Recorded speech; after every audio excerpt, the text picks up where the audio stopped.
freedomslips.com, 100% listener-supported radio, and now we return you to your host.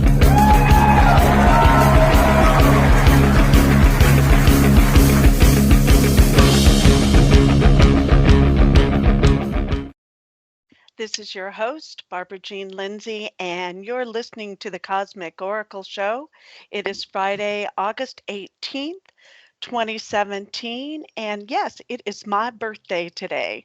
So what better way than to spend it with Patrick English, my amazing producer. Thank you, Patrick, for being here.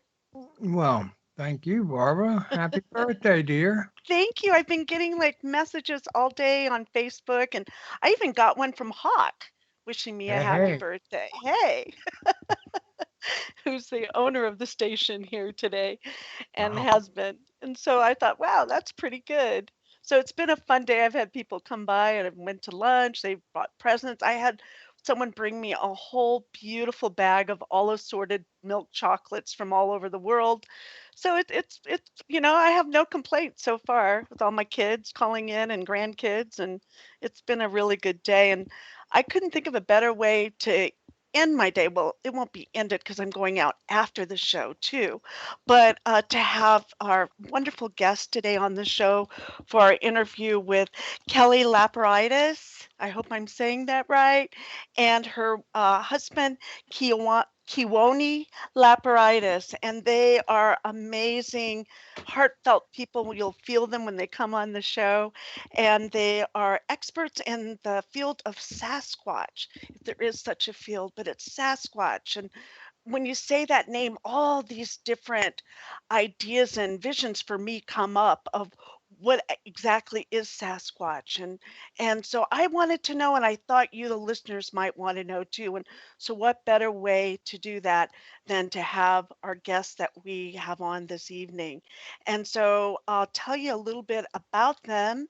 And Kewaunee is a holistic health consultant. He's a master herbalist, a master dowser, and has a background in anthropology, psychology, conservation, and holistic health. His academic degrees, we could go on for days, it looks like, but I'll give you the basics are from Greenfield Community College, Greenfield, Massachusetts, University of New Hampshire, and Massachusetts, University of Wisconsin. He's also attended Williamstown, Massachusetts Williams College, and he's taught anthropology at Adams State College, and later taught dowsing and psychic development at the Wisconsin Society for Psychic Research in Milwaukee, and he's considered a world authority on the Bigfoot Sasquatch phenomena, and he has meticulously researched the subject for the last 55 years. When I say I've been a psychic for 25 years, I mean that holds some water, but 55 years, you have to know your stuff. You have to have degree of mastery just from the experiences that he's had and the information that he's gathered and the traveling that he has done. So I am excited about having him on the show. And he also is a Sasquatch ET, Sasquatch and ET contactee. So we'll be talking to him about his visiting 40 countries around the globe and his studying as a scientific background, as well as his good-hearted energy and his it's kind of like an ambassadorship with the Sasquatch people. So we want to hear what he has to say and speak with them as if they're listening today to the show, which they might be. And so I want to thank him for coming on the show today, and I also want to thank his lovely wife Kelly uh, Lapseritis, and she Lapseritis. right. And she is a connection to the souls of multiple dimensions and levels of consciousness. She is a clairvoyant and a medium, working with several interdimensional beings and practices ancient shamanics, and is a spiritual life coach and a wellness consultant.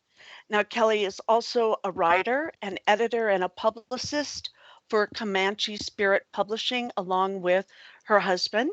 And she has designed and published the Sasquatch Message to Humanity, Conversations with Elder KAMOOCH, as authored and transcribed by Sunbow. So the Sasquatch people introduced her to her husband. So we definitely want to start off with that story and how that all that happened. And she wrote the psychic Sasquatch and their cosmic interdimensional connection with our star elders. And Kelly is also channeling and writing her own book of wisdom and messages from Sasquatch and star elders. And I am holding in my hand right now their latest book, the Sasquatch Message to Humanity, Book 2. It's interdimensional teaching from our elders, the conclusion of the Sasquatch Message to Humanity, Conversations with Elder KAMOOCH. It's channeled messages received and written by Sunbow. So it's a beautiful book, and I read a good part of it. I didn't get through all of it, but I went up to chapter 19, I think. So we'll be discussing their latest book and also their latest conference that's coming up very shortly. So we'll be talking about they will be hosting their second annual 2017 Psychic Sasquatch Chihuahua Peak Event Conference and Retreat. That will be September 1st through the 3rd in Chihuahua, Washington. Before we bring them on, I do want to thank you listeners for making this show happen and Freedom Slips happening in Revolution Radio. And it's all happening by your generous donations. Everyone who works here, all of us hosts and producers and techno people and keeping the lights on comes from your generosity and your donations only. No one gets paid for any of this work, so we do it out of the goodness of our hearts and wanting to keep the truth out there for you, the listeners. So if you appreciate what you're hearing here, please give generously. And Patrick, where are we on our donations for the month? On our way to 2,700, I am looking at 1,430. We could be a bit further ahead. We're not terribly far off, but nonetheless, it would be nice if everybody would just give $5. All listeners. Golly, wouldn't that add up? So please give generously. It's really easy to do. Just go to freedomslips.com, find that support us button, and in the chat room, you'll find the donate button and give generously whatever you can. Like Patrick said, $1, $5, $10, it all adds up and keeps us on the air. And this is our 7th year on the air. Am I right with that, Patrick? Something like that. 6.5. We're going Six and towards a half. And Patrick and I have been doing the Cosmic Oracle Show this is going on our 3rd year. So thank you for keeping us here, and we love what we do. And without further ado, let's say hello to Kelly and Kewaunee. Hello, welcome to the show, you two. Thank you for having us. Yes, thank you, Barbara, and happy birthday. Thank you so much. Thank you. Yeah, happy 39th. Hey, I feel like 39. I really do. They say that I had a near-death experience when I was 37, so that I could take off those 37 years from 65, and that is my real true age. So that makes me 38. So, so I don't Well, know. we're Part of close me, in age then. yeah, Yeah. it sounds good. I'll take it. I'll take it. So Great. let's hear about how you two met and how the Sasquatch brought you together. I love that story. Part of our work here on the Cosmic Oracle Show is have people call in and tell their extraordinary experiences. And Mhm. so I thought, why better? Let's start off with how the two of you met, if that sounds good to you. Yes, I'll have Kelly explain more, but the Sasquatch told me that I would be meeting my soulmate very soon, they told me, and they described the person and so forth and said it was an extremely important event because it would generate more energy and to get more done in this field that we're doing. And so I didn't know what to think of that. And I just, oh, well, okay, I guess I Yeah, I just didn't know what to do with the information. And 5 weeks later, Kelly called, and I'll let her take over from there. Yes, it was really quite the way that we met. I guess it really all started in 2012 when I was going through a spiritual awakening. And I was, just really studying up on a lot of different metaphysical matters and my own ancestry. And I spent a lot of time in the woods. I lived in Mountain Home, Arkansas. So I explored, the Ozarks and, that kind of area. And I was having just some really bizarre psychic encounters as well as physical encounters in the forest. I was aware of a large presence around me, and I felt that they were guiding me and telepathing to me, even though I didn't quite understand all this or know how to put it into perspective.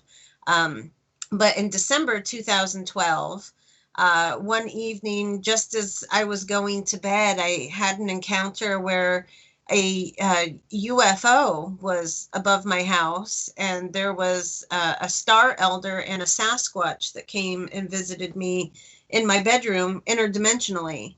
And I could see them like very clearly through my mind's eye, and I knew exactly what was going on.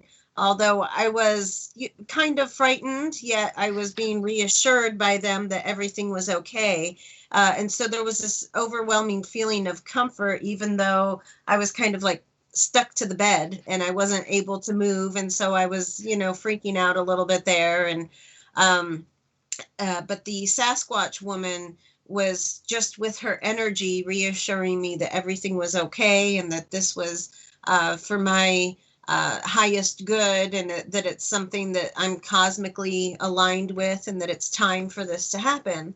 And with all of the research that I had been doing, up until that point, I felt comfortable with that, knowing that, okay, this is kind of a pivoting point in my life.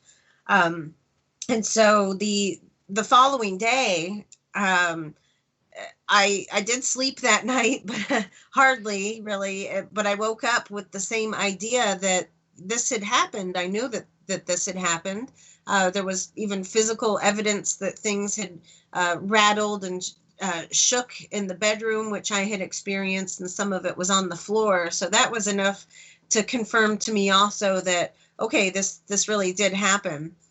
And then the following day, I had I called Kewaunee on the phone, and I should backtrack a little bit. I connected with somebody on Facebook that is connected with the Sasquatch, a Sasquatch communicator, and he recommended Kewaunee's books to me because I told him I wanted to learn more about his life with communicating with the Sasquatch. So I ordered Kewaunee's books, and they had just arrived the day that this UFO incident happened. And so the next day I was flipping through his book, and I found his phone number in there, and I found myself calling his number, even though I don't feel like I consciously did it. I just found myself dialing his number. And I started to leave a message for him, and because he did not answer the phone. And I was about a minute into the message, and all of a sudden he picks up the phone and he goes, "Hello?" And it just scared me, and I ended up hanging up on him. But he called me back. He had heard enough of my message to recognize that this is somebody I should talk to. And so he called me back, and we had several conversations where he just helped put things into perspective for me, helped reassure me that I was not crazy and that I was experiencing all these things. And, at the same time, I started reading the book that really explained a lot to me as well. That was the Sasquatch People that I started reading first. But anyhow, so a couple months later, I'm not sure what the timeline was, but a few months after we had just, casually talked a little bit, I had a dream about him. And it was a really powerful dream. We were flying through the cosmos, and it it was more than I can even really put into words, because it was the love and the energy that I felt and just the impression that it made on me, that I knew that this was real, that this is something that really occurred, or this was something that I had to tell him about because it involved him. But I was nervous about it at the same time because I wasn't sure if it was appropriate to talk about, my intimate dreams and things with him. So anyhow, I explained a little bit to him, but I write much better than I speak. And so I wrote out my dream to him, and I sent it to him through the mail. Keep in mind, I live in Arkansas at this time, and he lives in Washington State. So I sent him this letter, and a few days later, he called me and told me that he received the letter, and that it was just a little overwhelming for him, initially. And so when he first got it, he read a little bit of it and said, oh, okay, I'm going to pick this up and finish it tomorrow. I don't want to deal with this right now. So he threw it on his desk and decided to pop in a movie. And this dream that I had, it was a dream that was within a dream. So I had a dream that I fell asleep, and then this encounter happened where I was in his home, and he took care of me as I was lost and wounded in the woods. And then it turned into this cosmic, flying through space kind of dream. But he had read enough of the letter to see that it had been a dream within a dream. So after he tossed it on the table and he popped in a movie, I believe he said it was Kung Fu episodes that he had never seen before. And what pops up on his television screen, the title of that episode was A Dream Within a Dream. Oh. And so he said, oh, okay, I think the universe is telling me I better pay a little closer attention to this. And so he read the letter, and it really resonated with him, and it reminded him of what the Sasquatch had said about soulmates, because in this dream, the Sasquatch also told me that we were soulmates. And so that's, why I was afraid to tell him about that, because I didn't know how he would really respond. So, but then later he told me about what the Sasquatch had said, and so we realized that, okay, there must be something to this, even though it seemed very bizarre. We had never met. There's, this huge age difference. We lived 2,000 miles from each other, just have very different backgrounds and lifestyles and everything. So it was kind of hard to imagine that we would be soulmates. But we decided to go with it and get to know each other a little bit better. Up until that point, the conversations weren't that personal. It was more surrounded around Sasquatch and ETs and different events and things like that. So we started just getting to know each other a little better. And after several months, we ended up talking on the phone every day, several times a day. And even though we wouldn't admit it, we fell in love over the phone before we even met. And so it was after 10 months, I believe, of talking on the telephone, that he flew down to meet me, and spent 10 days together so that we were able to experience the Ozarks, and I showed him some of the places that I visit and things like that. And so we knew once we met, right away that it was real and that we really were soulmates and we were very much in love. So, I could tell you so much more about the story, but that's kind of a more condensed version of it. But the story hasn't ended, that's for sure. Yeah, I kind of struggled with it for a while because of the age difference and her wanting to meet me and all this stuff and more romantically. I'm in 2 months, I'll be 74, and Kelly's 37 at this point. So back then I was kind of struggling with all this and wanting to know what was real and what wasn't, and so on. But it was interesting. I had my 70th birthday in Arkansas, and down there visiting, and we one night the ETs said right on my birthday, come outside right now. And when we did, there were two spaceships there giving me a birthday salute. Oh, that's awesome. Dancing and darting across the sky. Yeah, it was Wow. amazing. Well, and how long have you been together now? 5 years overall. I mean, in terms of knowing each other, Yeah. almost 5 years, I guess, isn't it? 4.5. Well, I guess closer to 4 since we've actually met. Yes. And to come together and to do the work that you're doing together.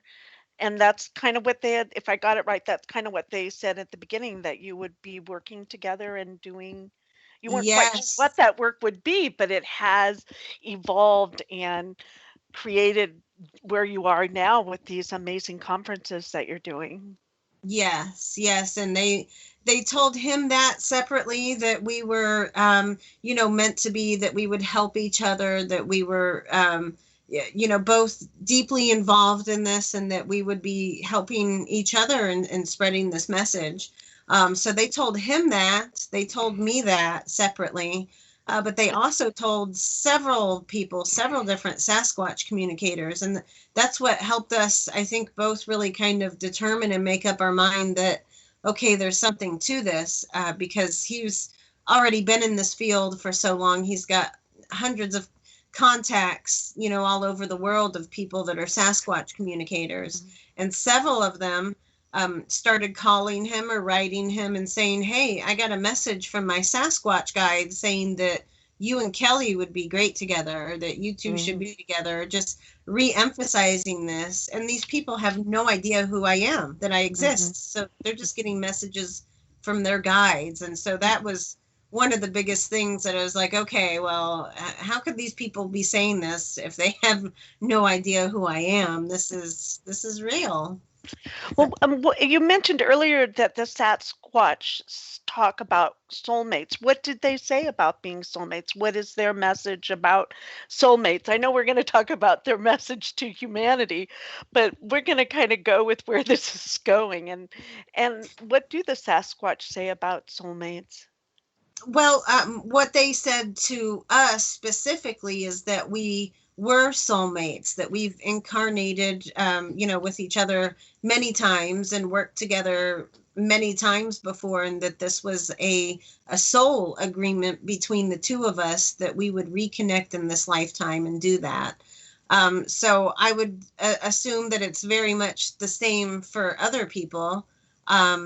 I can't say for sure, all of their thoughts about soulmates, but they have said that we all have several soulmates. It doesn't necessarily always have to be a romantic partner either, that there's people in our lives that come and go for a purpose, and that we're connected to them in many different ways. And it's usually under some kind of soul contract, some kind of soul mutual agreement, that you will come together to help each other in some kind of way, even if it oftentimes it may appear to be like a bitter ending. Somebody could have died, or it may even end in a breakup a lot of times, but that's still helping teach each other a certain lesson, and it's helping you learn what you would need to in life. And so the Sasquatch have showed that soulmate situations are very much different in different circumstances. Sometimes your soulmate could be your pet. Sometimes it could be your teacher. It's, different situations all the time.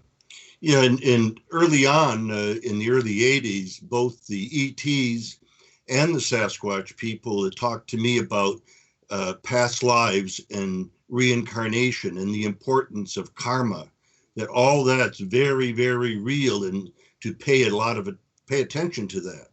So as we go through life, they said it's extremely important, especially now where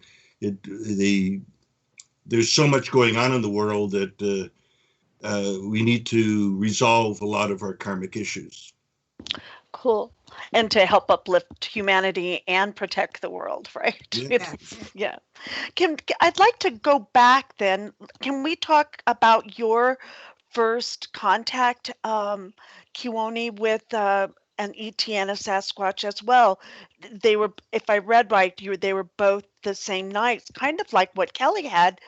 A female Sasquatch, from what I've read, is a little bit unusual with an ET, and that you also had that experience.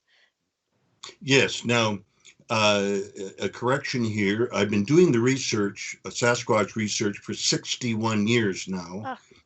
And 38 years ago, they first contacted me in September of 1979, 60 miles north of Milwaukee, Wisconsin. And I was with, at the time, I was assistant director of a urban First Nations agency working with Native American people. And I was invited out to a blessing. One of the Indians had purchased some land, and there was a medicine man to do a blessing. So I was included in this discussion. And when I was on the property, about 6 people sat around discussing this, and I felt a need to start walking around the property. I'm not sure why. I don't know why, but I did. When I got to the edge of the woods, a Sasquatch started talking to me. And he said that he had been watching me for many years, longer than I know or would understand at that time. And then he repeated that. And when I looked around, I said, well, I don't see him. And he said, yes, but I am still here. I am the Sasquatch man, and I'm watching you. And he repeated that. So I wasn't afraid. I was just nervous, and it just didn't seem real. This was telepathy, mental telepathy. So I walked away out into the field on top of this knoll, and all of a sudden, a very sophisticated voice started to talk to me. And he said he was a star person that is in a UFO, as you people call it, he said. And every time I thought, I wonder why this, I wonder why that, he would answer that. And then I started to realize, wow, this is mental telepathy, I guess, you know. I mean, all that certainly was new to me. So I went back to where the Native Americans were discussing all this, and the ET told me that he was inside of a ship above me, but he was invisible in another dimension. And so I went back to the group because I was nervous and confused, but not afraid, because all it just happened. And I said, well, I guess it didn't happen because, none of these, it didn't affect any of these people. And when I thought that, the Sasquatch said, I'm still here watching you, and I go, what? And I'm looking around and no one else could hear what I was hearing. Again, I wasn't used to telepathy at that time. Mm-hmm.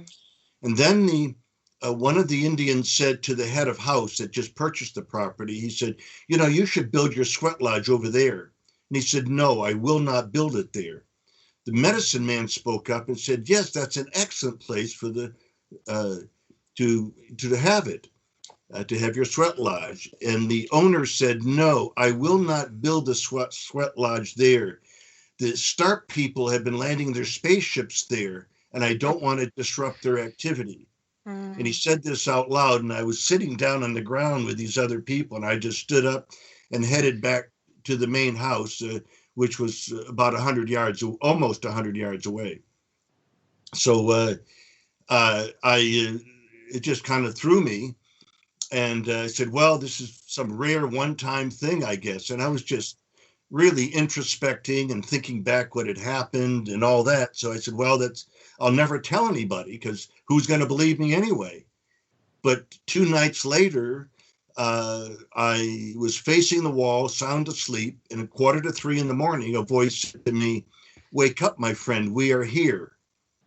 And I woke up, and when they come and wake me up, it's like I've already had about 2 or 3 espressos. You're entirely instantly wide awake and energized. Why? I don't know. but this has always happened that way, and a few other people have described that too. Hmm. And so when they said that, I'm facing the wall, and I thought, oh no, there's a burglar, and he's being funny and saying, hey, and I expected someone holding a gun on me. And when I rolled over, there were two Sasquatch standing there in another dimension. I could see through them, and they floated down through the floor until they were their face, the first big one, was 3 feet away from me. And I could see every wrinkle in his face. I could see his pupils of his eyes moving back and forth and looking at me, then looking away, and so on. And so they started coming to visit me at night. And they did this over a period of 2 months, come a couple of times a week. One of them didn't come for 3 weeks. And then when they came back, I said, oh, it's you again. I could recognize their faces because though it was ape-like, they still had human features. And also, of course, their energy was completely human. No matter what they look like, they're more human than we are. First off, they don't go around murdering each other. They don't start wars, and they don't just destroy the environment that sustains them. They're far more evolved and human. The thing is that they just happen to live inside of an animal-like body in order to survive in raw nature. So they've come to me now well over 1,000 times. I've kept track for a while, but after 1,000 times, I don't care. I've also documented 407 people that have had telepathic experiences. 3 of them were physicians, 1 was an attorney, 3 were college professors, and 2 were scientists. I'm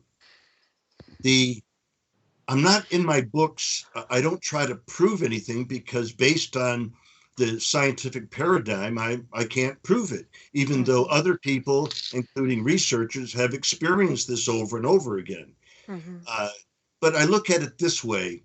William James said it takes only 1 white crow to prove that all crows are not black. Well, analogously speaking, I have 407 white crows. How many more white crows do I need to prove that this is a real phenomenon, that this is really happening?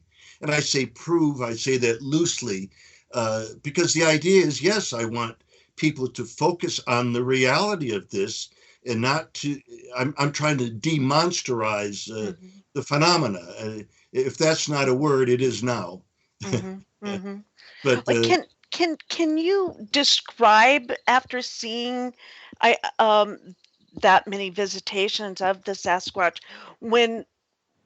because I've read, like a lot of our listeners, that there's the Sasquatch, there's also Bigfoot, there's also the Yowie, the Yeti, the Forest People. They have all these different names, and so are they all a different race, or could you talk a little bit about that?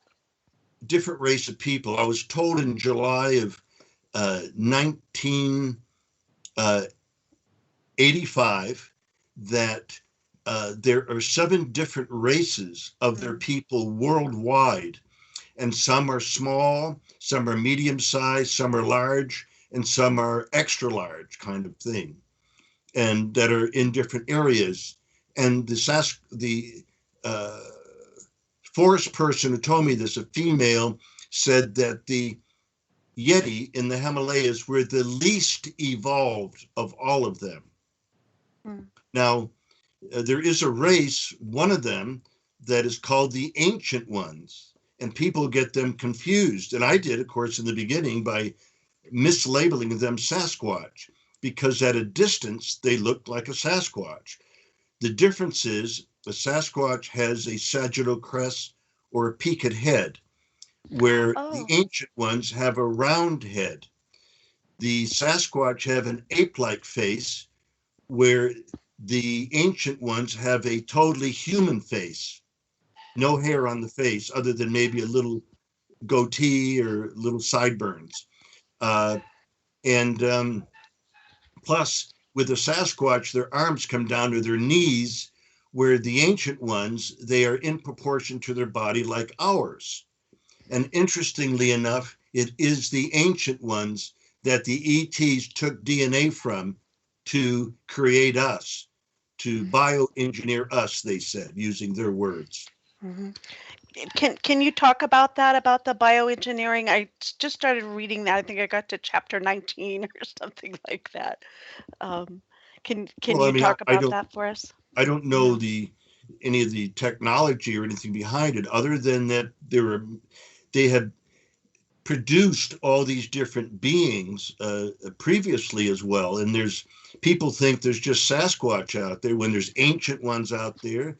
There's also a breed that are here that have been brought here from outer Mongolia that are 18 and 20 feet tall, that are in Indiana and Iowa, in that area. They're very rare, but they're here and they stay hidden. And the average conservative researcher would say, well, that's crazy. They're only around 8 feet tall. But again, people don't, a lot of these so-called experts don't recognize a lot of this because they're too busy chasing the Sasquatch rather than trying to communicate with it. They treat it like an animal, and therefore it responds like an animal because they're protecting themselves from these people that are trying to shoot them or exploit them by getting all kinds of close-up photographs and stuff in order to make money out of them, and they won't allow that. Right. It's so disrespectful in so many ways. Yes. Yeah. And so with the different races, I remember reading, back and about like Hanuman is a race. Yeah.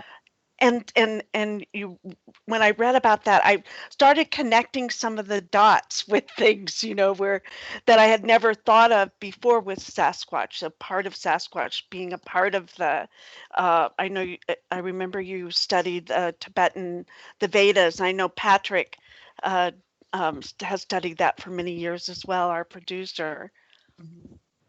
Yes, and what they've explained too, and the book that you've got does go into detail about it, but it's such a long evolution here on the planet that it's really hard for us to explain or ever understand it, but they keep creating different beings here on Earth.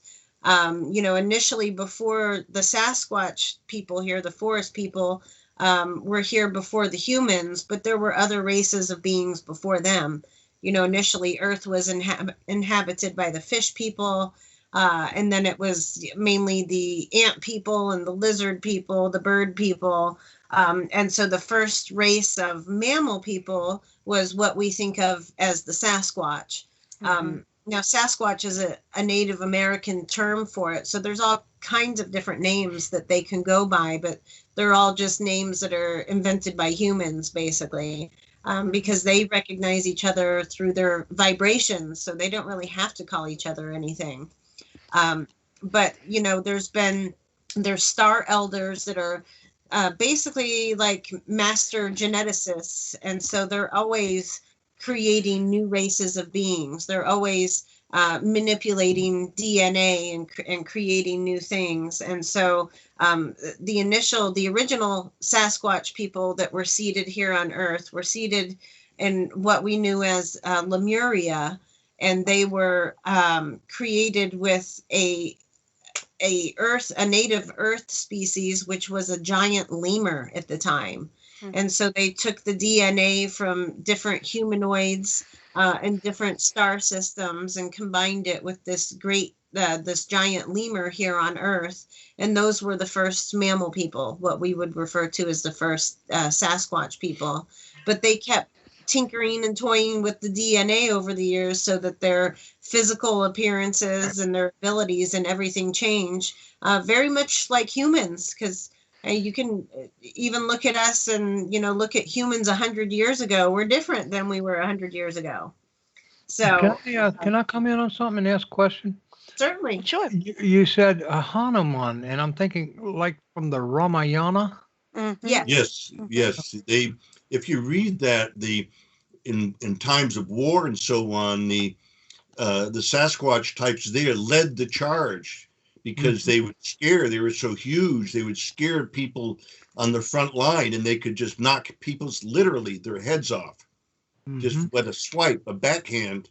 One head went one way, one another before anyone knew what was going on. It was really scatter a lot of the warriors, that they were fighting. Yeah. So yes, they called them a monkey or the monkey man or whatever, but they are.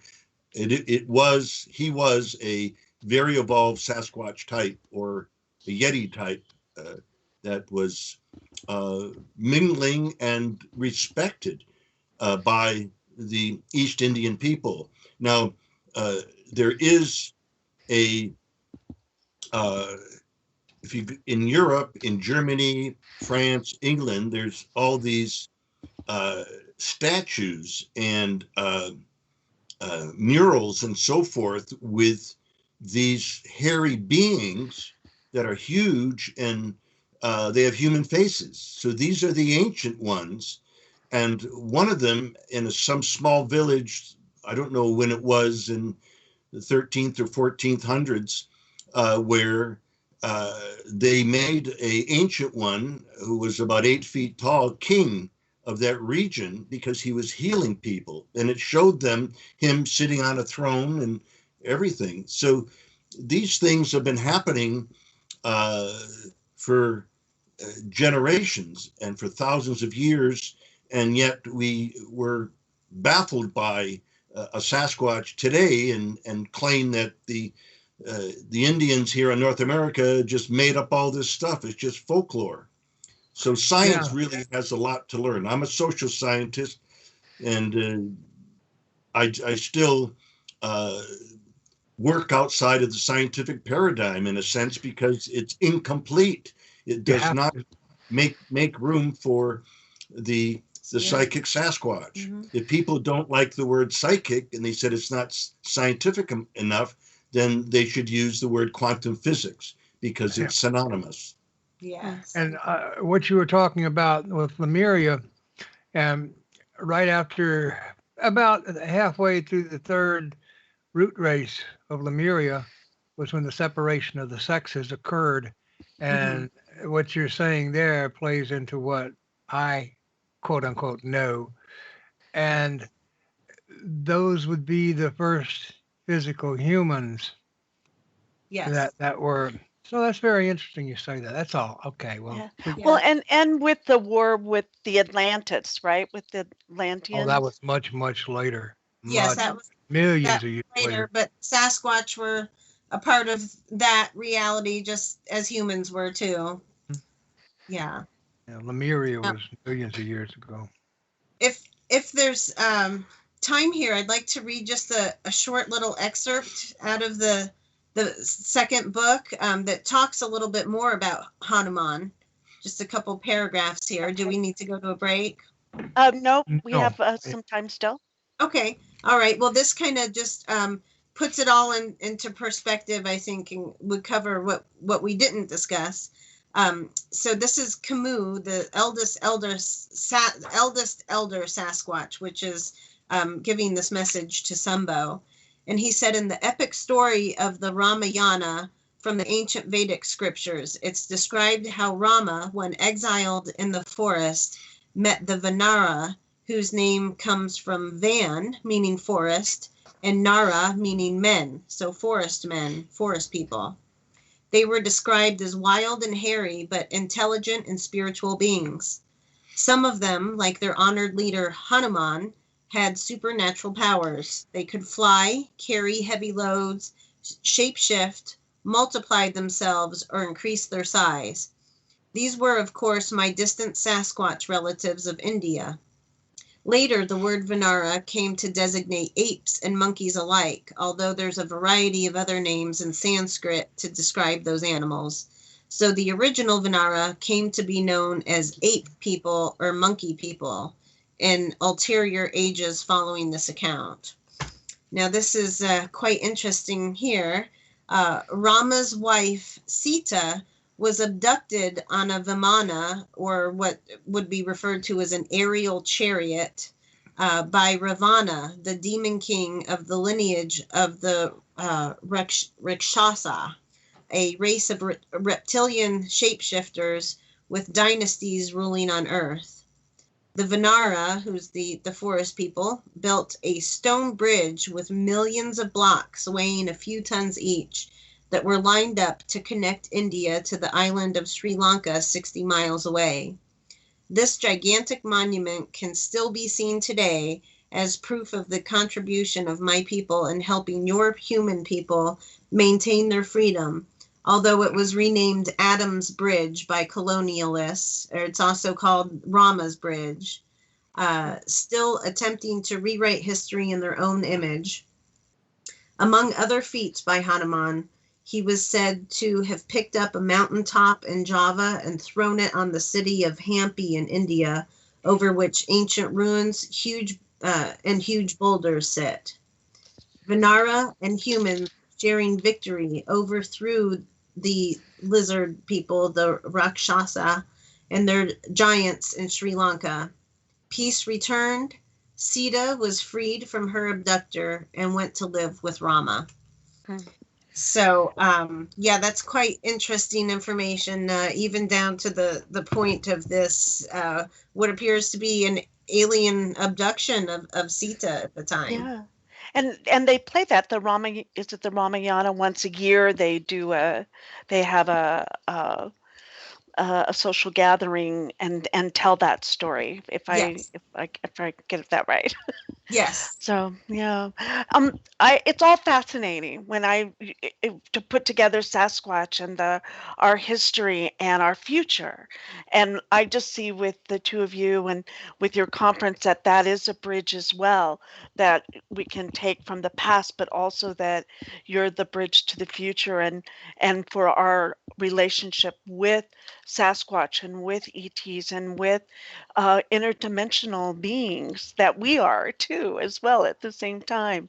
So if you could talk a little bit too about some of their traits, the Sasquatch, and one of those was that they were healers and they healed in the past, but they also healed you from a cancer that you had. And I thought that was really a wonderful story about that, their abilities to heal, that they continue to heal us.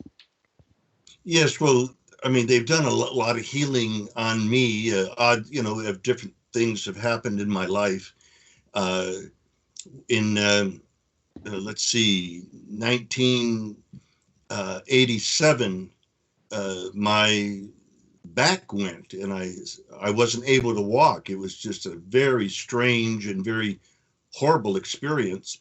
And I've been extremely athletic my whole life. And when I went into the wilderness, I'd walk for miles, sometimes 21 miles in a day.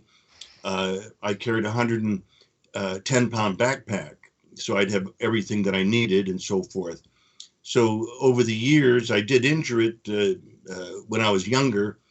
And anyway, it did snap and I wasn't able to walk. And it was a horrible experience because the pain was so bad on a scale of 1 to 10, if 10 being the most horrible pain, mine was a 10.5.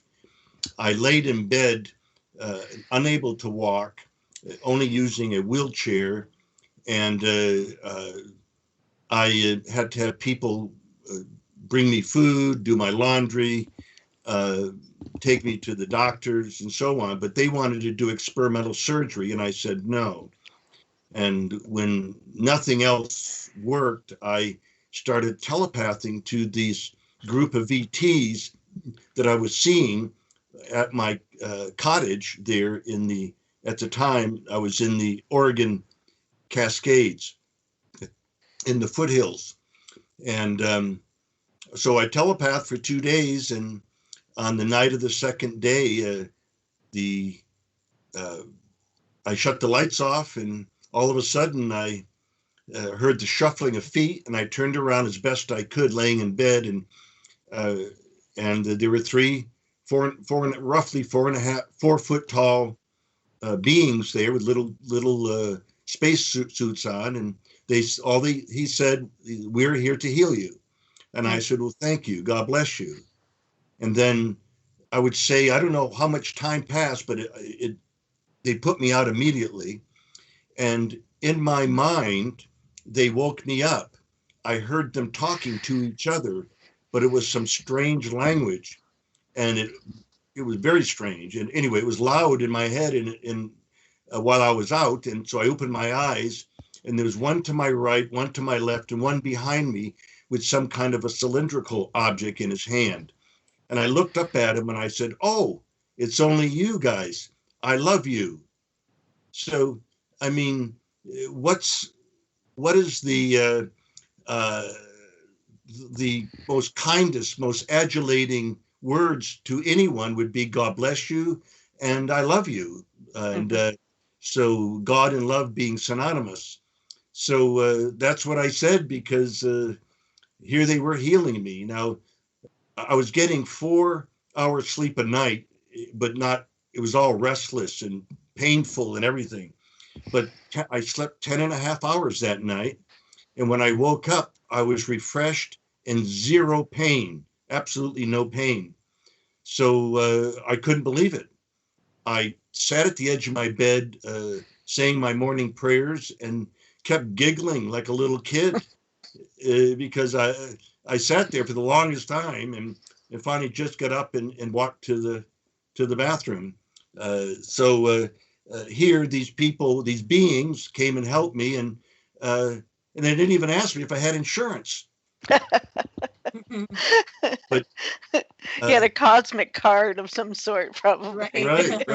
Well, it was interesting because 2 weeks later, one of the doctors that I saw, that he told me, he said, well, this is very serious. He says, you didn't think I would walk again. This is the first doctor I saw. Then he sent me to a neurosurgeon.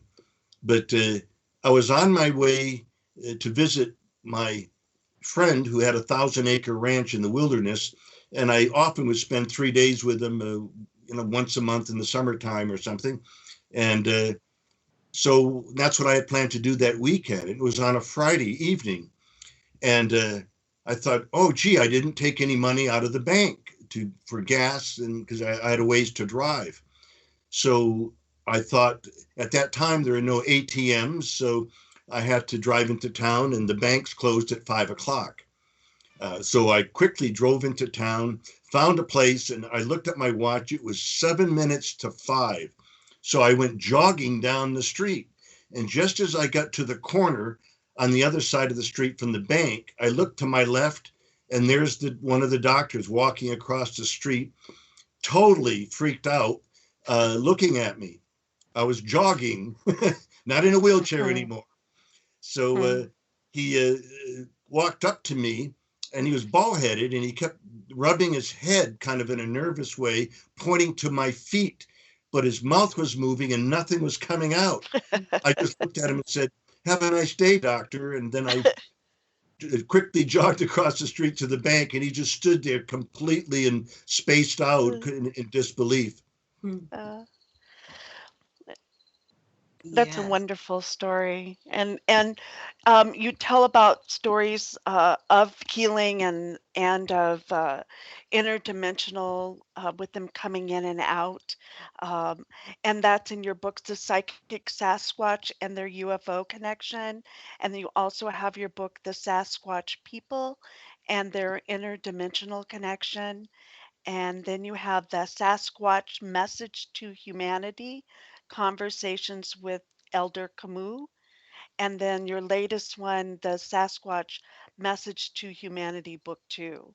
So these are filled with many stories of your own personal stories, but also of their healing, of their teachings, and their messages to help aid us humans. And boy, they must be really patient with this, is all I have to say, because yes, well, people can get those books if they go to www.psychicsasquatch.com, and our second website is sasquatchpeople.com.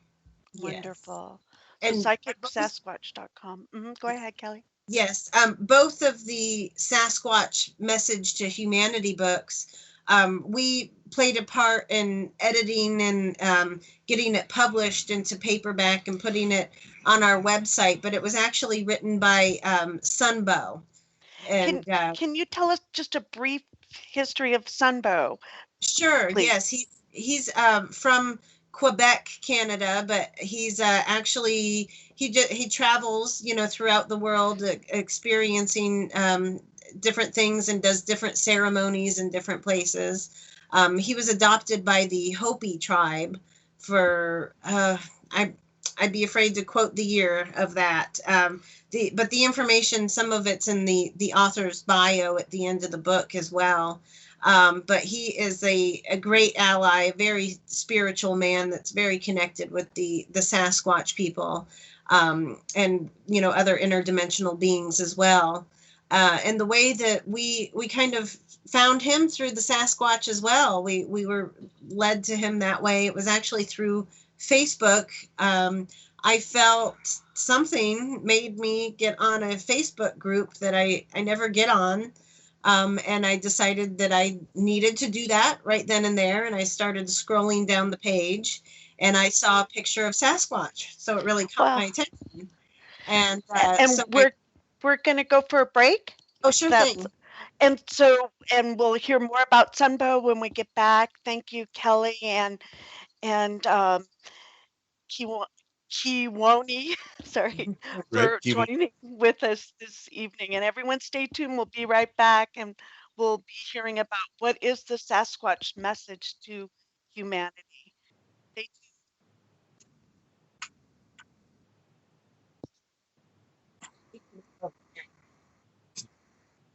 Right.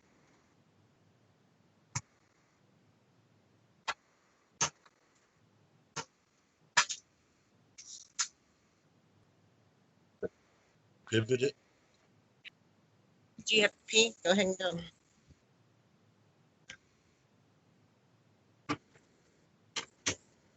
The product of our imagination, causing us to fear things that do not at present and may not ever exist. That is near insanity. Do not misunderstand me. Danger is very real, but fear is a choice. We are all telling ourselves a story.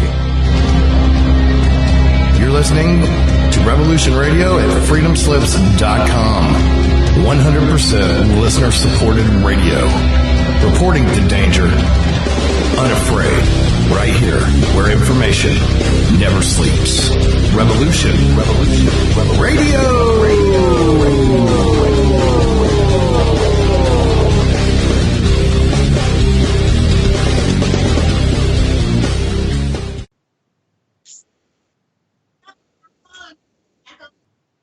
This is your host, Barbara Jean Lindsey, and welcome back to the Cosmic Oracle Show.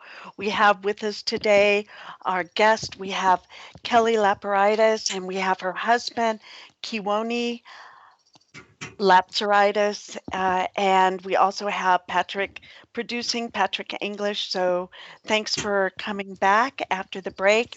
And we would like to ask you to please give generously to freedomslips.com, Revolution Radio, and keep us on the air and keep all of these wonderful shows happening. And we wouldn't be here without you. So please find that donate button at freedomslips.com on your screen. Push that button and donate $5 or $10 or even $1 to help keep us on the air, and every dollar helps. And thank you for your support in advance. We are Revolution Radio, the #1 listener and user-supported station on the web. So thank you for your donations. And we're back now with Kelly and Kewaunee. And I would like to talk a little bit before we get started about your event that's coming up September 1st through the 3rd at the Chewelah Peak Learning Center in Chewelah, Washington. So can you tell us a little bit about that? I know it's your second event that you're doing, and I love that it's spiritual and psychic Sasquatch conference and a retreat as well. Yes.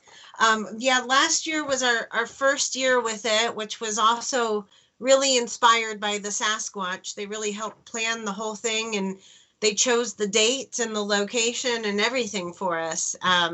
But last year we intended it to be like a one-day conference, but we learned that it was growing into something much bigger than that. So this year we turned it into a 3-day conference and retreat, because there is camping up there. People can tent camp, or there's also dorm bunks where people can stay up there. But it is the spiritual and psychic Sasquatch conference. So the main reason for it was, really inspired by these messages to humanity that were put out last year. But it's for people to come together to learn more about the spiritual and psychic aspects of the Sasquatch people, but also their connection to our star elders and our connection to all of it. So this year we've got a lot of great speakers, some of them from last year and some new ones. Kewaunee and I will both be speaking separately, as well as Sunbow will be there. Also, Mike Patterson from Sasquatch Ontario. He's had quite a few Sasquatch experiences, and he's got some really great audio and things like that. So he'll be sharing that in his lecture. We also have Garrett Duncan, who's a Navajo shaman, and he'll be coming and sharing his personal experiences with the Sasquatch and what they've taught him. Also, Shakira Tasha, who's also known as Jenny Marks. She's speaks several different light languages that are channeled through her, and she's got a great connection with the Sasquatch, as well as the Sasquatchatani, which is another race of smaller Sasquatch beings that are here on Earth too. We'll also have Sue Walker and her partner White Otter, who will be giving a lecture about. Well, they're going to also do a workshop, but their main talk will involve their personal experience and also different messages from the Sasquatch people, as well as slideshows for almost everybody.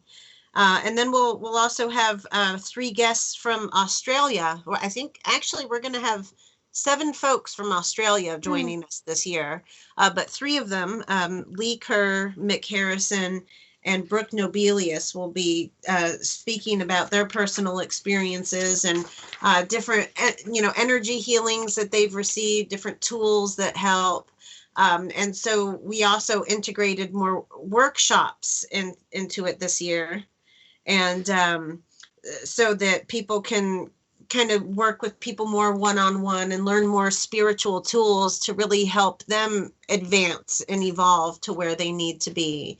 Because it's one thing to share the messages, that's great and all, but people want to know, well, how do I apply this into my life? And so now we'll have extra workshops that, people can attend to learn a little bit more about that.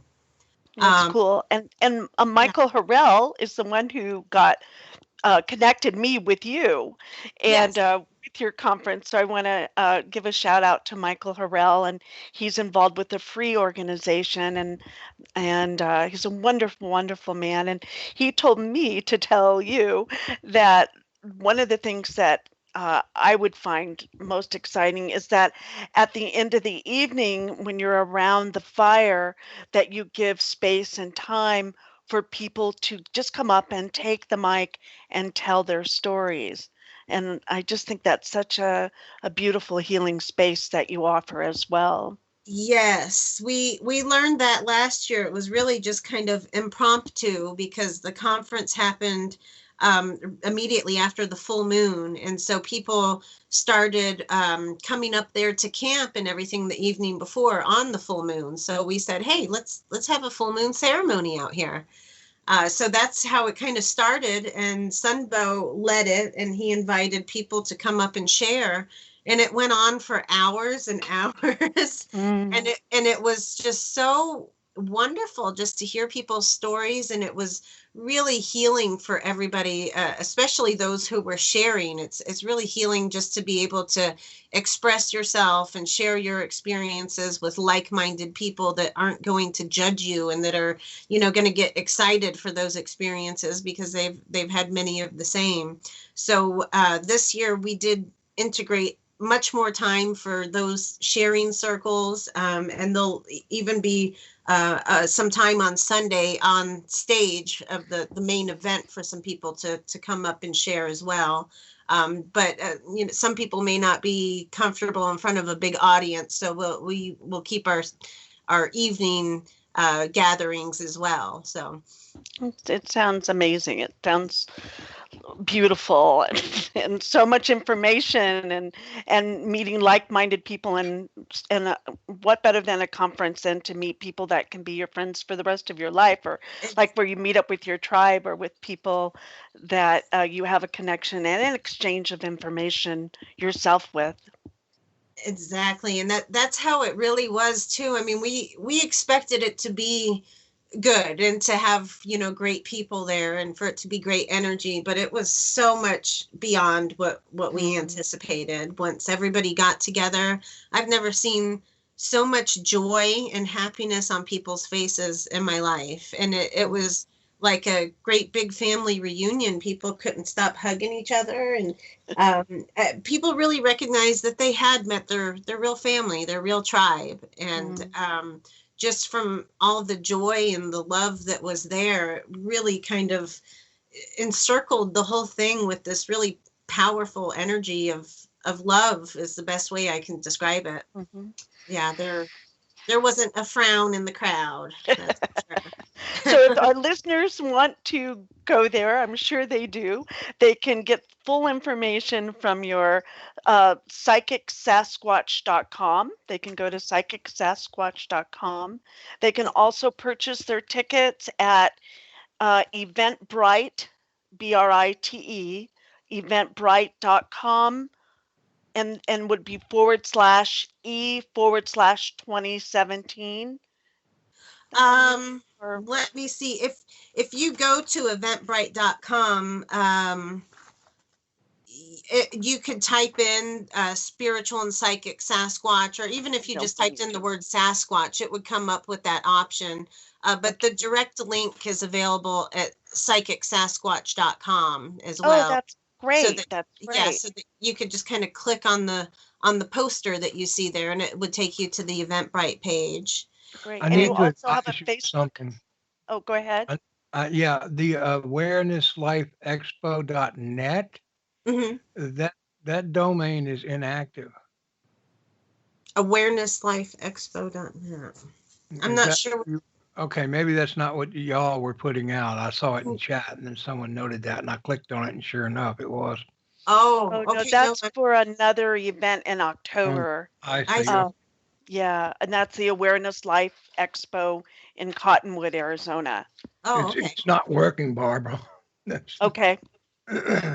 And Okay, also for working on that.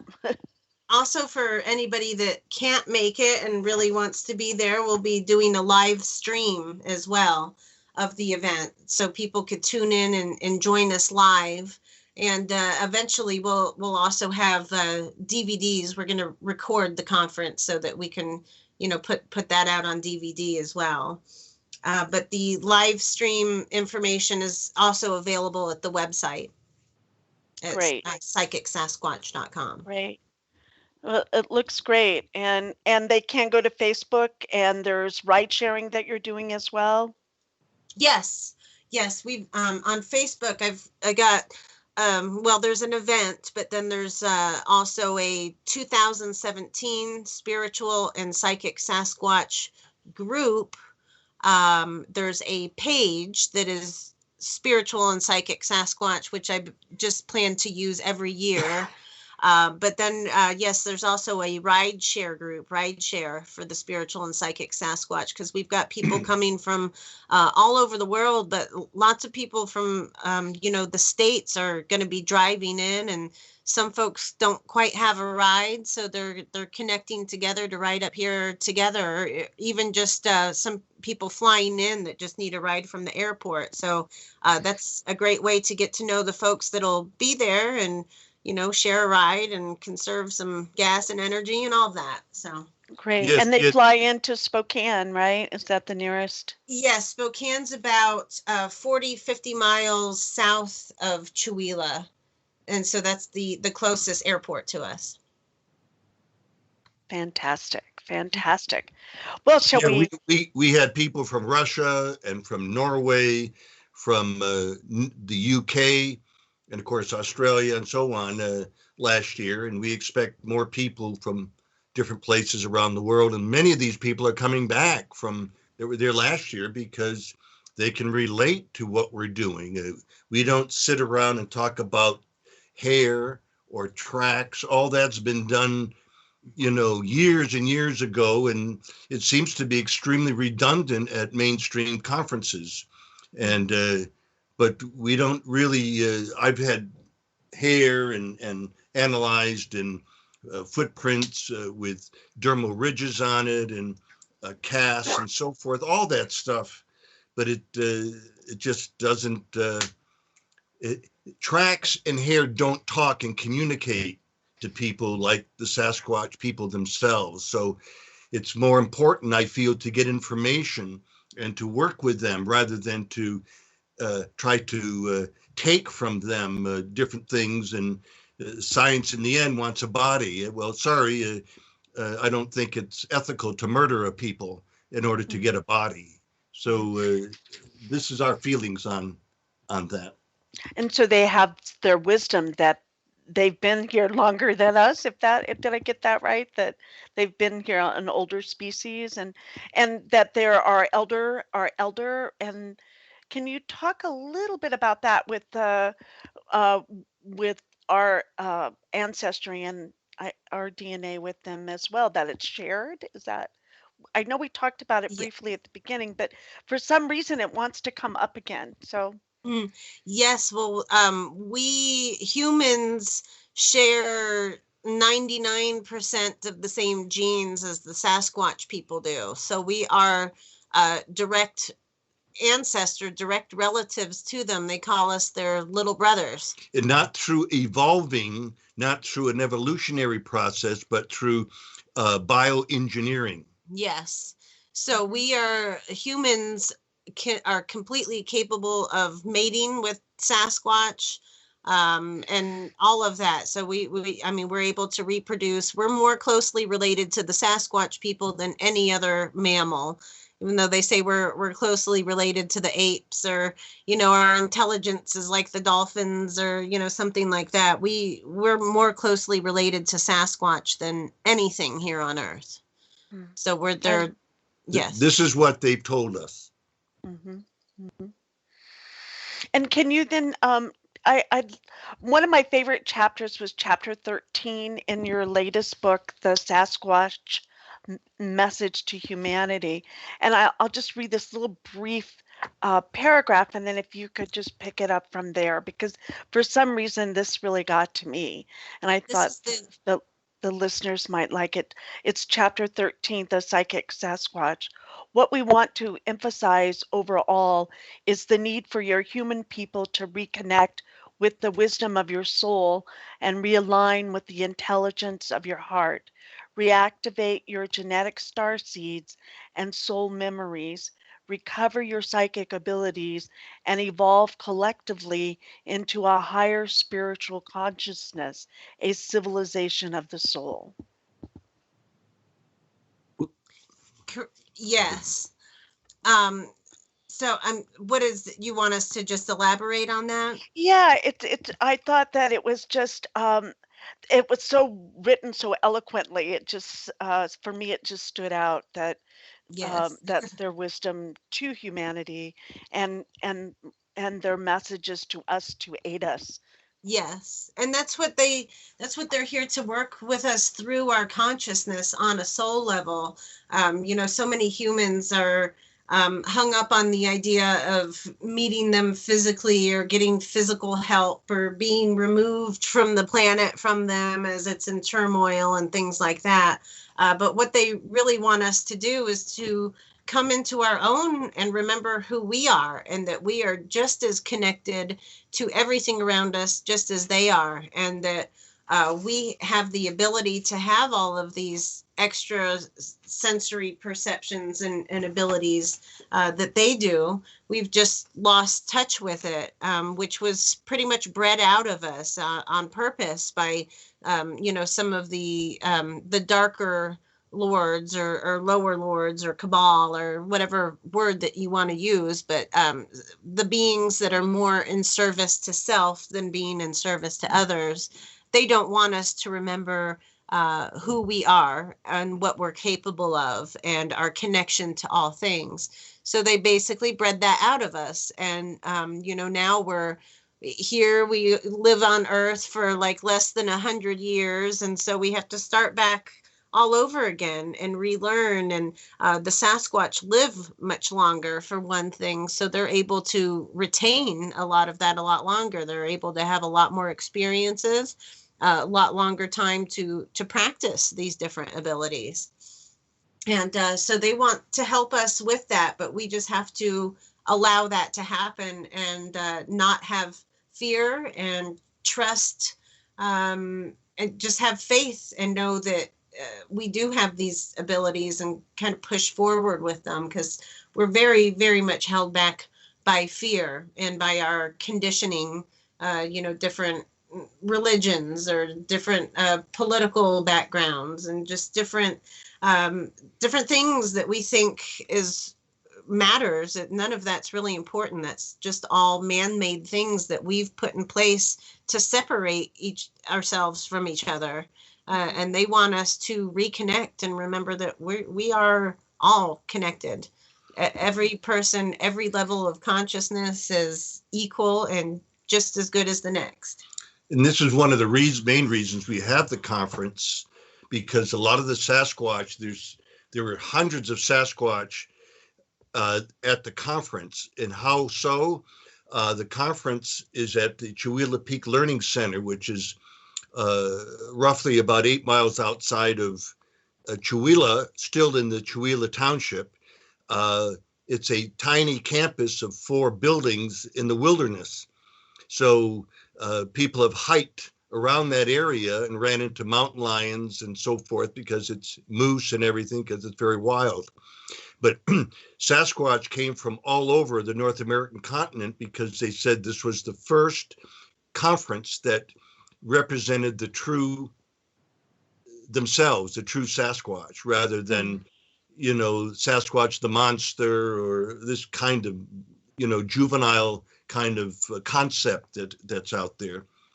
And so they gathered, and a lot of people, several people saw Sasquatch that were camping out right there on the campus when they got up early in the morning. There was Sasquatch walking at the edge of the forest. And they also at the conference talked to several people. So this is an ideal place to grow and understand and to really evolve. They said that evolving spiritually was the true way to evolve, and not, leave it to the environment and, the Darwinian thing. Mm-hmm. So these are some of the things they shared. So it's a sharing of interspecies, right? An interspecies sharing too? Yes, absolutely. Yes, they emphasize quite a bit that what they would like for humans to achieve like them is peaceful interspecies relations with all beings, not just all humans and not just all animals, but all beings everywhere, because we are a big part of this cosmic plan, whether we know it or not. And they want us to understand that. And how about our relationship with our Earth, with the Earth herself? But we could use some Yes. help with that, right? Oh, certainly, certainly. Well, the earth is our mother, and most people have kind of forgotten that. We assume our biological mother is our only mother, but we couldn't be here without the earth. We couldn't survive without everything that the earth provides to us. So, she's our true mother to humans. So if we wanted to connect, let's say tonight before the conference, and I think going to your conference would be the best way, it sounds like, because it's a setup for to have the communication and to have that heart to heart connection and to destroy fear, let go of all of that and start a whole new paradigm of communication. But in the meantime, let's say if I wanted to connect this evening with Sasquatch, what would be the best way to do that? Or to all of our listeners who are listening, if they say, I would like to have more of a relationship with the Sasquatch, what is the best way that you would recommend for them to do that?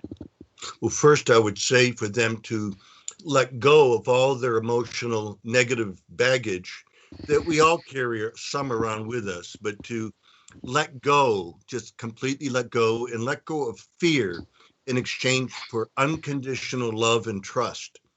Once again, unconditional love and trust.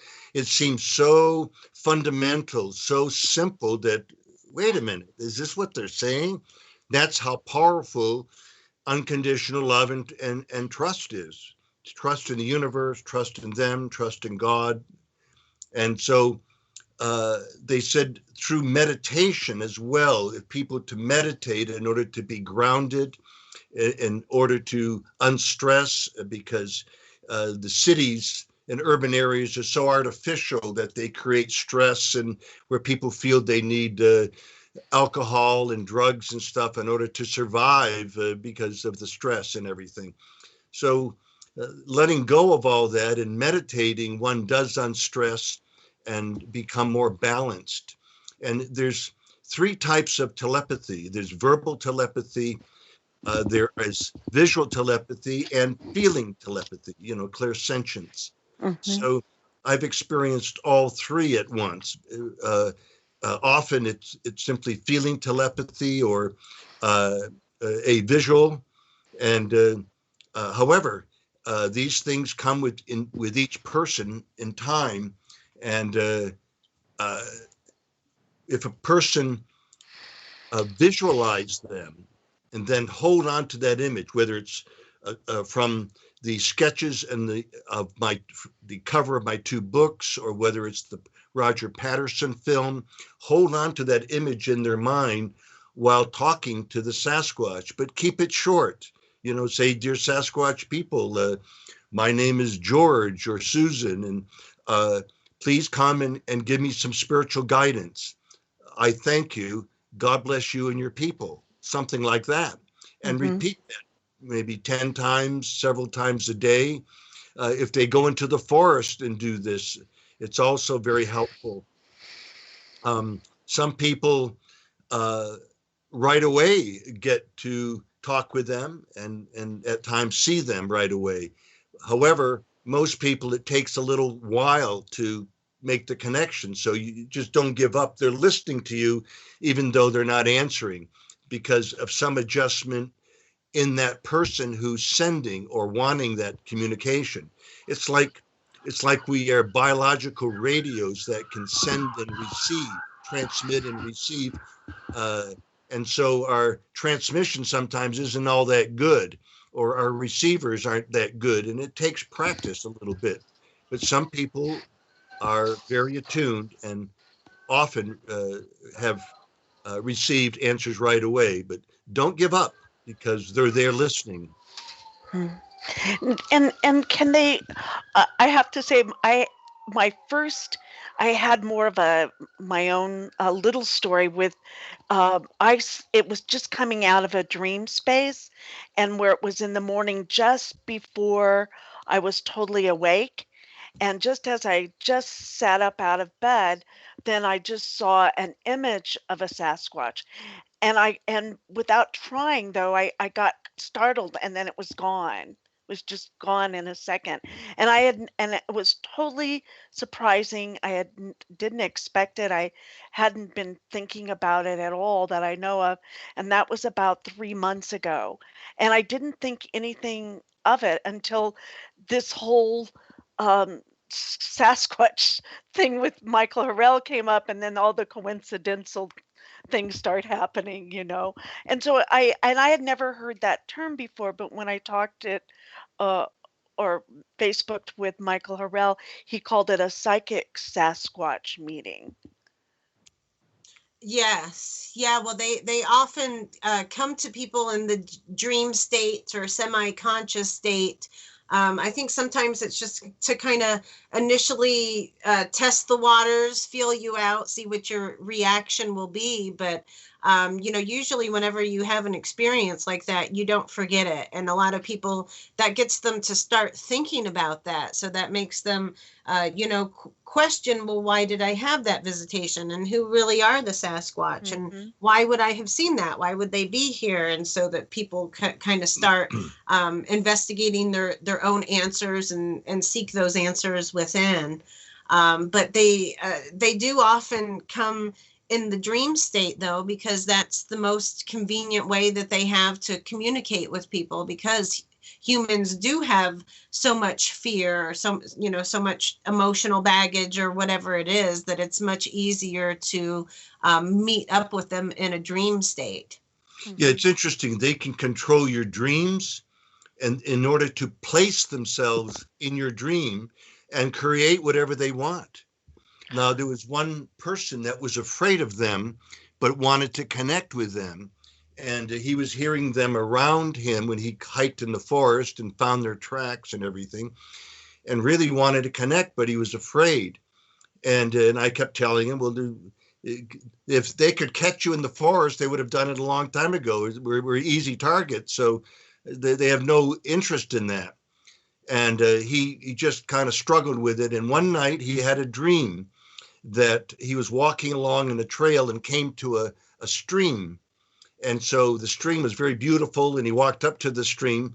And when he looked to his left, there was a Sasquatch kneeling down on one knee, placing this very large crystal on top of a flat rock in the middle of the stream. And he was smiling and looked over at him and smiled. And my friend felt very comfortable all of a sudden in his dream. And then it turned and walked away. And he walked over to where the Sasquatch was, and which was very close, and looked at the crystal and so on. And after that dream, he wasn't afraid anymore. And he started to meet them in the physical. So they do that because they're not trying to scare people. I mean, if you stood beside an 8, 10, 12, 15-foot Sasquatch, and some of them do get that big. It's rare, but they're big. They can get that big. It's intimidating. I mean, I went to a basketball game and when I was in college, and all these tall guys are around, I felt intimidated. You know, I've never been around people 6.5 feet and tall kind of thing, you know, and plus.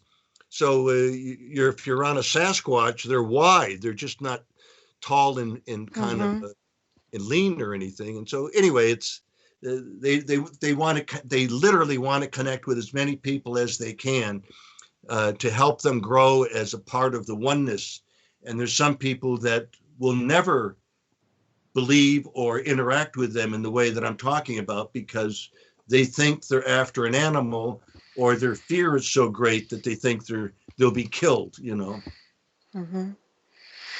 Yeah, with this, he was quite large, like you were saying. I saw his backside first, and then he turned his head to the left back at me, and then there was an eye connection, and then it was like a telepath, like you remember me, like to remember you, like you know me.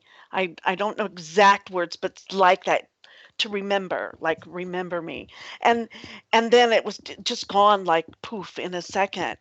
And I sat down and I when you have something like this, then you have to assimilate what just happened and work with it, like you said. And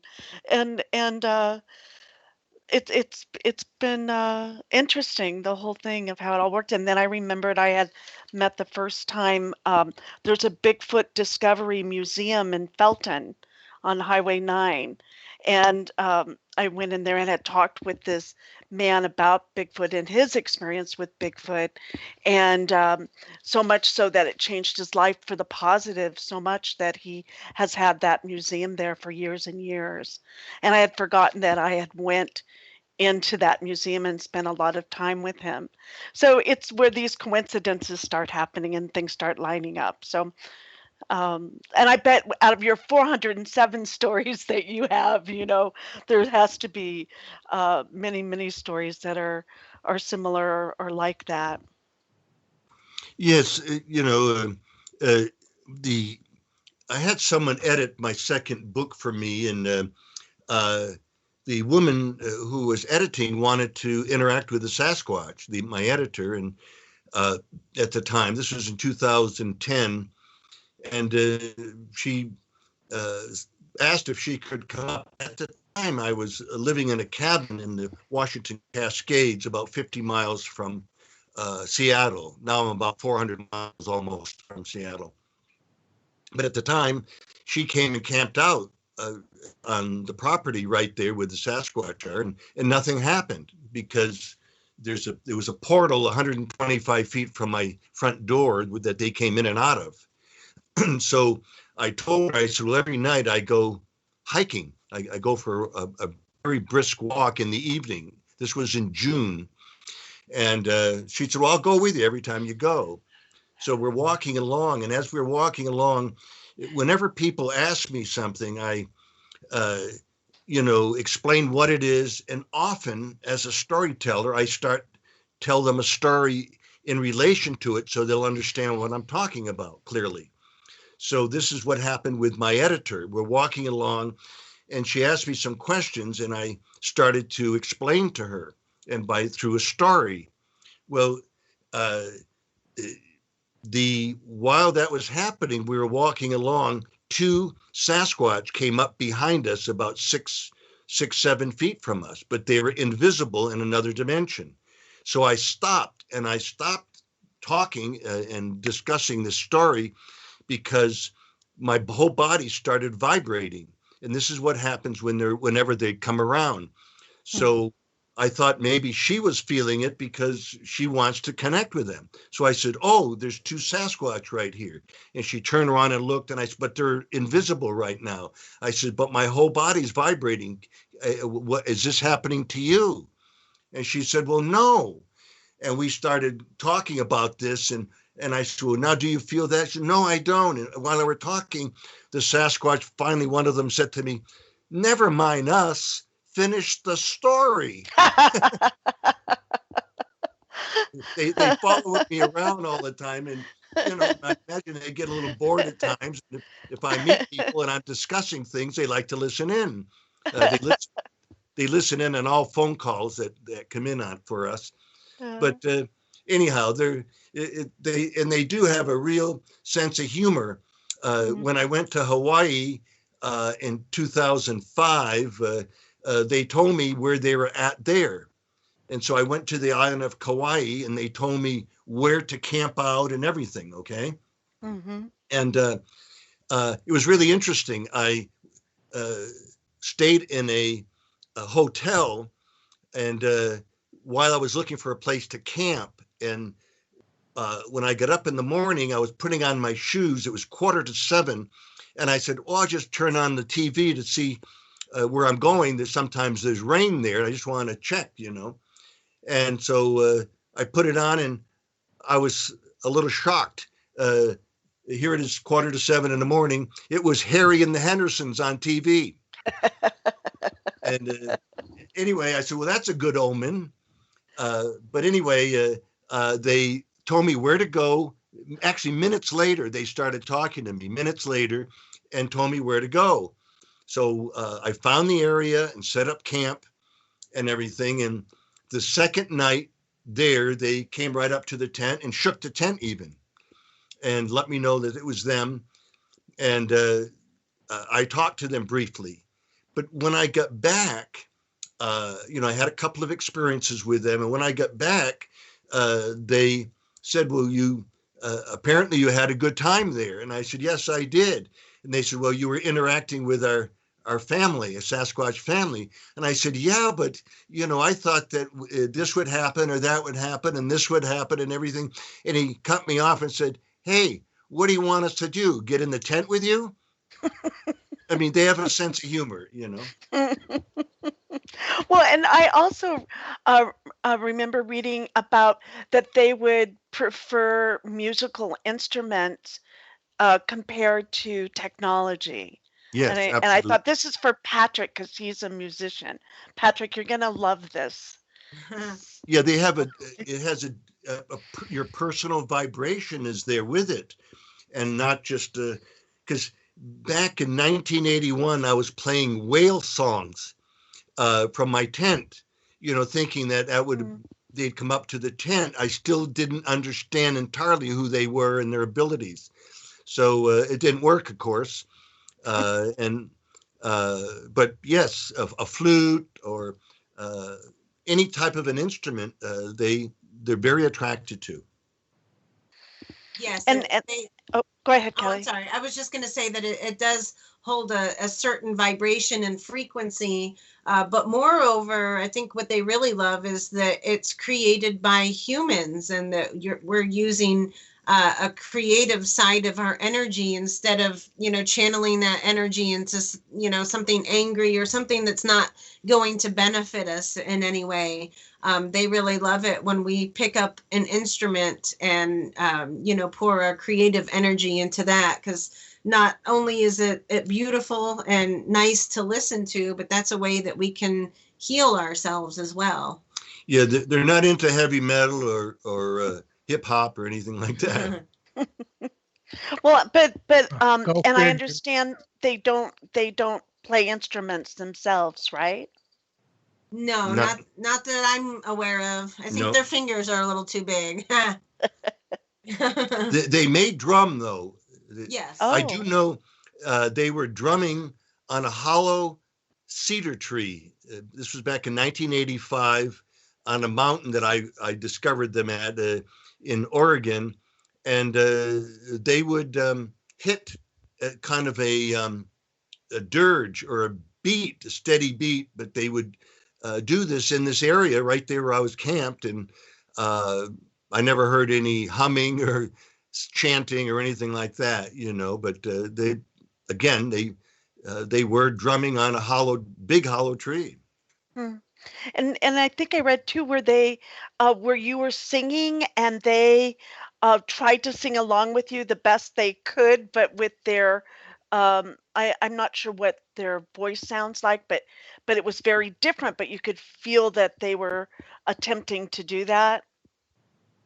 Did I read that in your book? I'm hoping I did. No, I Oh. can't recall that at all. Oh, That okay. maybe you've read it in another article or I something. must have read it somewhere else. Yeah, but I found that It may have been in fascinating. Sunbow's book when he initially met KAMOOCH before he started channeling the messages. The first time that he met him, he was playing his flute. So it's possible that he may have, felt his energy or heard something at that time. But I'm also not real familiar with an exact story like that. So. Okay, sorry about that. I just sensed it. I could see it with them wanting to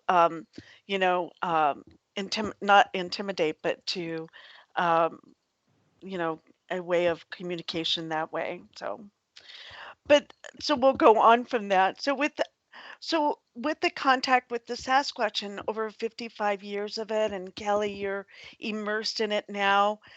What would you say then about the Sasquatch and helping aiding us and shifting us into the, our new Earth story, our future, shall we say? What do you think that the role that they will play in that with us humans? Well, first of all, the planet's dying, and we're in big trouble. This is not, maybe in a few hundred years or 1,000 years or something like that. And the time is now. We're in big trouble now. And one of the barometers is disease. neurological diseases and cancer, both. These two are just skyrocketing and out of control. And it's because our environment, the food, the soil, water, air, everything is polluted. And so even the media is polluted. So we're all polluted here and trying to live in a world to avoid disease and dying early. And this is part of why we're not really modern. We think technology has made us modern, but it's what's in our hearts that will make a society or a culture modern. Mm-hmm. And, the way that they work with us and the results vary from person to person. That's kind of up to us and what we're able to let go of and what we're able to allow. But I will say one thing is that I've noticed not that we shouldn't have any expectations. A lot of people like, oh, well, I'm going to leave this gift here and I or this food here and I expect them to take it. I'll check back tomorrow kind of thing. And, or they think if they telepath to them that they might get an immediate answer. And that's one thing that it's hard to set aside that, but we shouldn't have any expectations of what they're going to do because it will happen when the time is right for it to happen. But that doesn't mean that we shouldn't continue to work on ourselves and to work on having positive thoughts and to work on, ceasing anger or hatred or whatever and sending unconditional love to that person instead. So it takes time to change ourselves and to develop a new attitude and new habits and patterns. And so oftentimes we won't recognize the connection with the Sasquatch until we've cleared ourselves enough to be able to recognize that. Even if they're there, even if they're present and helping, I've noticed a lot of times with me and from what other people have told me that it's really through their consciousness and what seems to be like their own thought. It's like an inspiration or, oh, I had this idea or I had this vision that I should do this, or I had this really strong feeling that this person, or whatever it is. And oftentimes that is the Sasquatch or some kind of guide influencing that thought for you, but you have to take that thought and go with it. You have to put that into action. You have to apply it. And so our connection with the Sasquatch is going to be dependent on ourselves. Yeah, they want to expand our consciousness to recognize them more on a subtle level. Meditation, letting go of your garbage, your emotional garbage and so forth. And through meditation is very helpful on this. And of course, they want us to be a healthier society and to have peace. So we're going in the wrong direction. And that's one of the main reasons, since politically all over the world, it seems to be going in the wrong direction, that they are seeking out those people who are ready to experience a higher level of consciousness and to work with these beings to overcome some of this on a different level with the mind rather than as a warrior, and with fighting and all the negativity that goes with that. Yeah, and I think I remember reading, here I go again, that they are a peaceful species. They haven't had the war. Is that so much like we are at war all the time? That's not at war with each other anyway. It's kind of hard to say because all beings have their own personalities and agendas, and we've incarnated into different bodies and done different things. So it's kind of hard to generalize it that way. Mm-hmm. But the Sasquatch have never lost their connection to the earth and to their selves and their cosmic origins, and they've always stayed connected to the Council of Star Elders. And so that's why they've never lost their psychic abilities or anything like that. Whereas, humans can, but that's not to say that a Sasquatch has never fought in a war, because there's so many different hybrid beings. It would kind of be like saying all white people are this or all Asians are that or something. And you just can't say that because each individual is different. And so it's the same with the Sasquatch.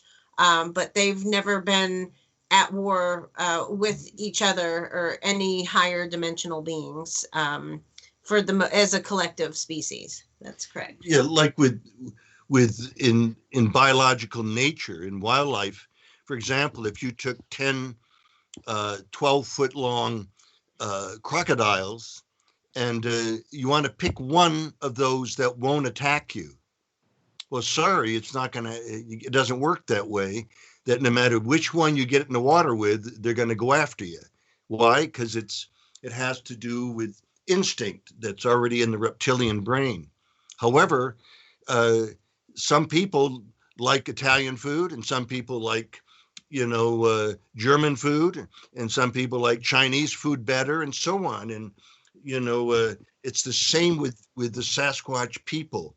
There's a commonality among them. However, each individual has their own personality and their own likes and dislikes.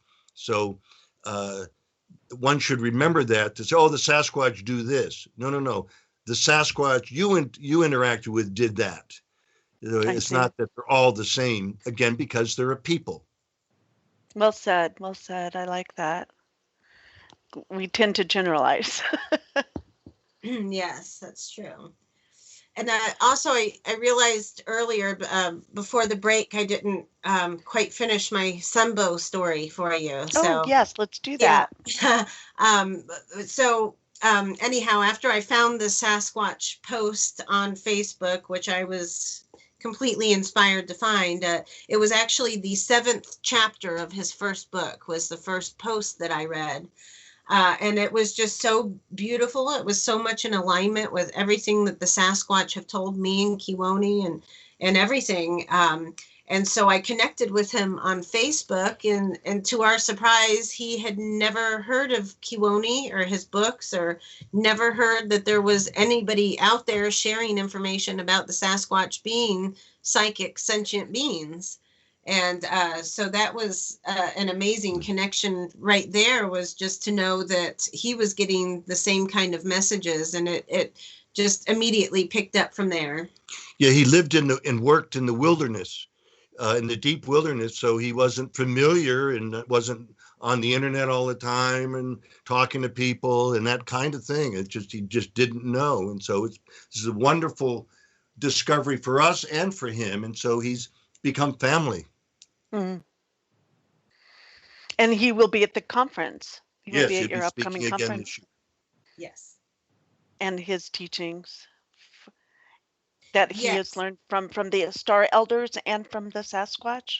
Yes. Yeah. His talk is more focused on interdimensionality, which the second Sasquatch message to humanity goes into quite deeply, because that's one of the most important aspects right now that the Sasquatch really want us to know and understand, is our own interdimensional nature, that we're not just these bodies taking up this space, that we're everybody and everything that we've ever been living simultaneously, and that we have, all these abilities to access these different dimensions and things like that. So he's going to be talking deeper on interdimensionality.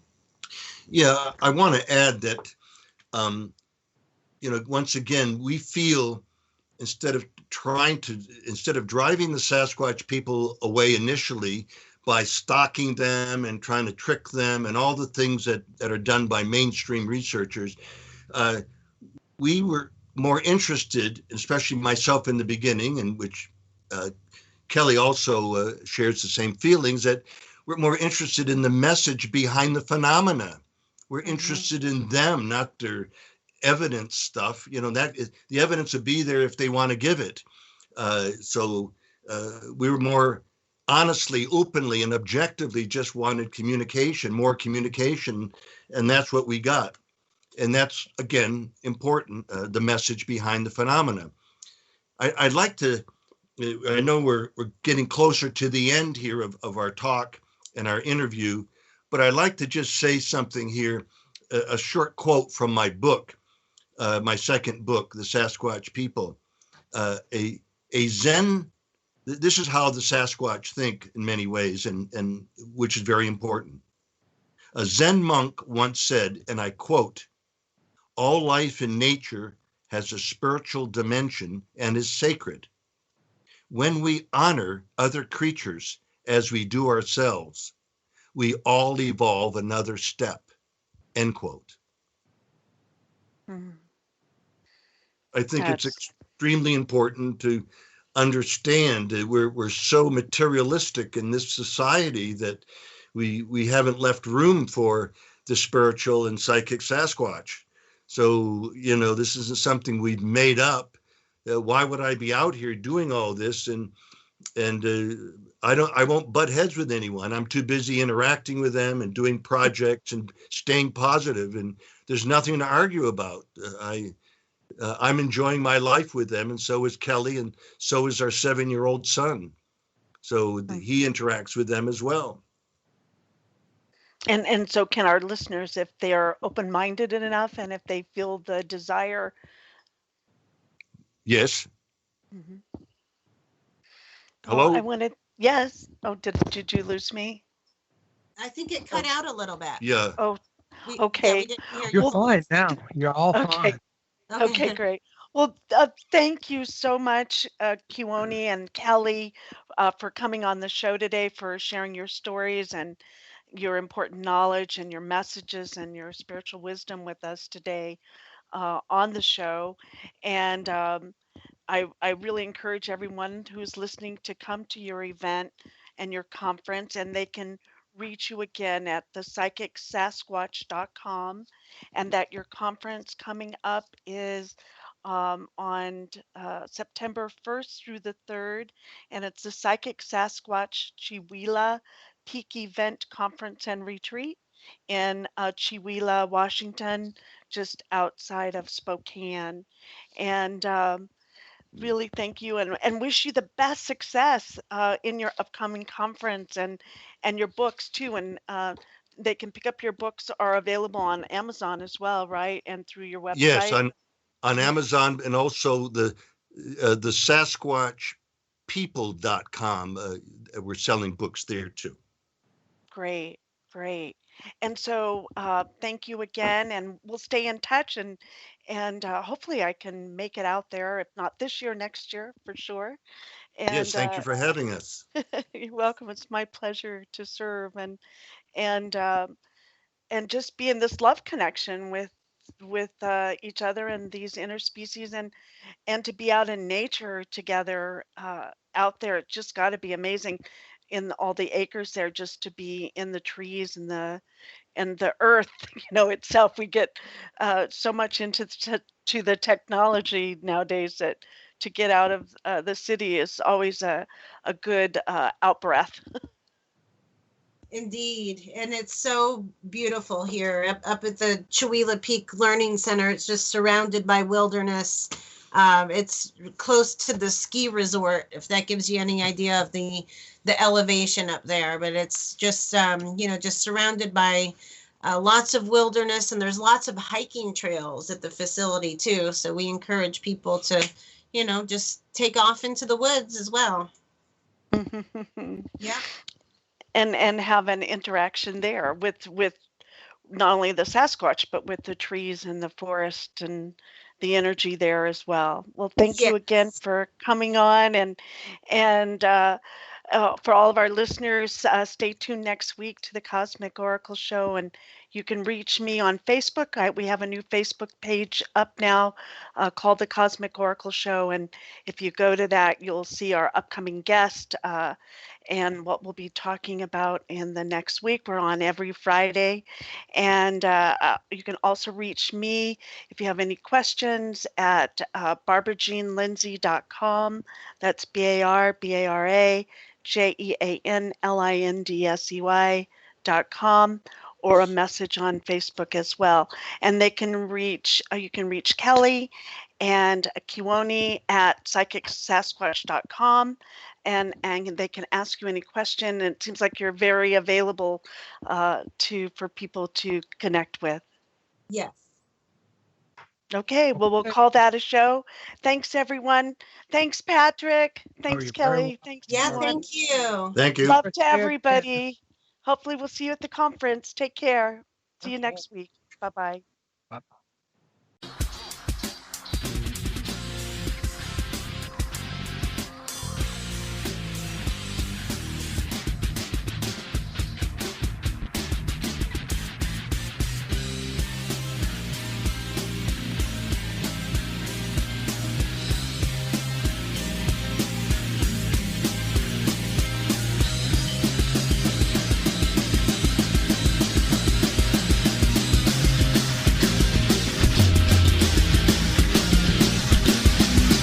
Thank you for listening to Revolution Radio.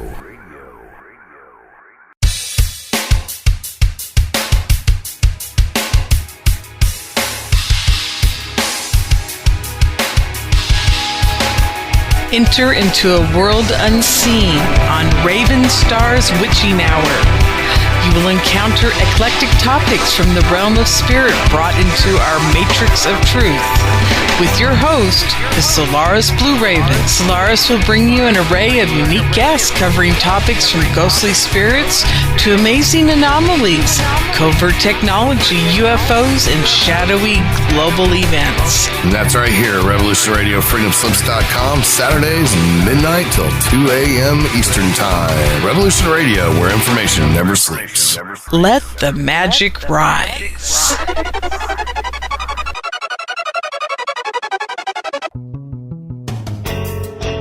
Hi everybody, it's me, the Fetch, host of Inside the Eye Live. Before the Sunday mainstream media political pundit talk shows, there is Inside the Eye Live, where we break down some of the weekly mainstream media talking points before the talking points even get aired. Add in some entertaining stories, weather, cats, intriguing and informative guests, and you get one of the most listened to Saturday morning streaming media political talk shows going today. And it's all right here on our flagship station, Revolution Radio at freedomslips.com. So join me, The Fetch, for Inside the Eye Live every Saturday morning at 10 o'clock a.m. Eastern. It is truly intelligent media for the politically aware.